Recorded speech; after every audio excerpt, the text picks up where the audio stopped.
এসিটিভি news আপডেটে সঙ্গে আছি আমি ইফফাত আরা সুরভি।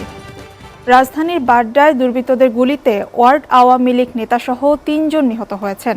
নিহতদের মধ্যে রয়েছেন ঢাকা মহানগর উত্তরের আওয়ামী স্বেচ্ছাসেবক লীগের সহ সংস্কৃতি বিষয়ক সম্পাদক মাহবুবুর রহমান গামা, ঢাকার ৬ নম্বর ওয়ার্ড আওয়ামী লীগের যুগ্ম সম্পাদক শামসু মোল্লা এবং উত্তর বাড্ডার একটি বেসরকারি হাসপাতালের কর্মকর্তা মানিক। এদের মধ্যে সকাল 10:45টার দিকে গুলশানের ইউনাইটেড হাসপাতালে চিকিৎসাধীন অবস্থায় মারা গেছেন মাহবুবুর রহমান গামা। এর আগে ঘটনাস্থলে শামসু মোল্লা এবং হাসপাতালে মারা যান মানিক। এদিকে আব্দুস সালামকে ঢাকা মেডিকেল কলেজ হাসপাতালে ভর্তি করা হয়েছে। বৃহস্পতিবার রাতে রাজধানীর মধ্য বাড্ডা আদর্শনগর পানির পাম্পের কাছে দুর্বৃত্তদের গুলিতে এই হতাহতের ঘটনা ঘটে।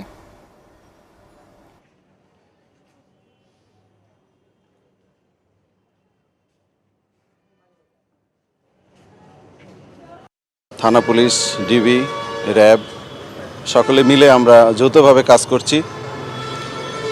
আমরা আশা করি খুব শীঘ্রই এই হত্যা ঘটনার রহস্য উদ্ঘাটন করে দোষীদেরকে আইনের হাতে সোপর্দ করতে পারবো বলে আমি বিশ্বাস করি। দেশের বাইরের খবর। পাকিস্তানের পেশোয়ারের একটি স্কুলে হত্যাযজ্ঞের ঘটনায় 7 জনকে দোষী সাব্যস্ত করে মৃত্যুদণ্ডাদেশ দেওয়া হয়েছে। দেশটির সেনাবাহিনী গঠিত বিশেষ আদালত বৃহস্পতিবার এই রায় দেয়। গত ডিসেম্বরে পেশোয়ারের সেনাবাহিনী পরিচালিত আর্মি পাবলিক স্কুলে হত্যাযজ্ঞের প্রায় 9 মাস পর এই দণ্ডাদেশ দেওয়া হলো।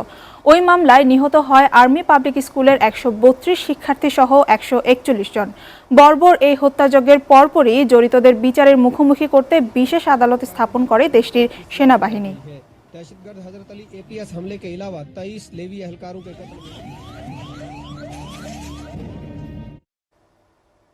চীনের বন্দর নগরী তিয়ানজিনের একটি শিল্প এলাকায় ভয়াবহ বিস্ফোরণে নিহতের সংখ্যা বেড়ে 50 জনে দাঁড়িয়েছে।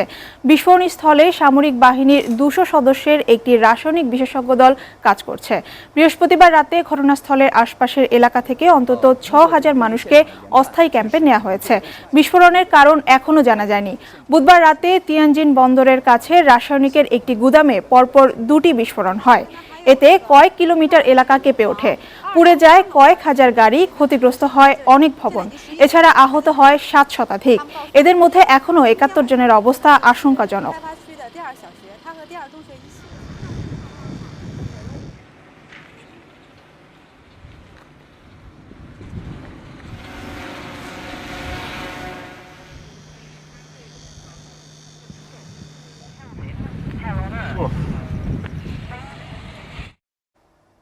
মাঠে ময়দানের খবর। বাংলাদেশ থেকে হতাশা নিয়ে ফেরার পর আবারও মাঠে নামছে দক্ষিণ আফ্রিকা ক্রিকেট দল। বিশ্বকাপ ক্রিকেটের পর নিজেদের মাটিতে নিউজিল্যান্ডের মুখোমুখি হচ্ছে প্রোটিয়ারা। 2 ম্যাচ সিরিজের প্রথম টি20তে দুদল মুখোমুখি হবে ডারবানে। বাংলাদেশ সময়ে ম্যাচ শুরু হবে রাত 10টায়। কিউইদের কাছে সেমিফাইনালে হেরে বিশ্বকাপ থেকে বিদায় নিয়েছিল দক্ষিণ আফ্রিকা।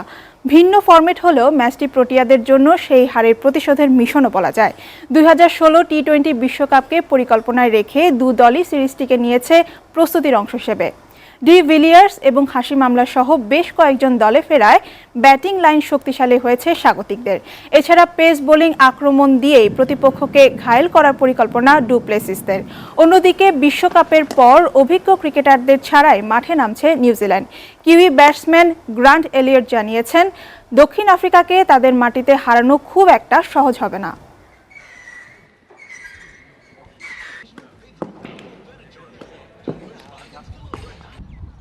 এই ছিল এসিটিভি নিউজ আপডেট। এসিটিভির সবশেষ সংবাদ জানতে ভিজিট করুন actv.tv/news। সঙ্গে থাকার জন্য ধন্যবাদ।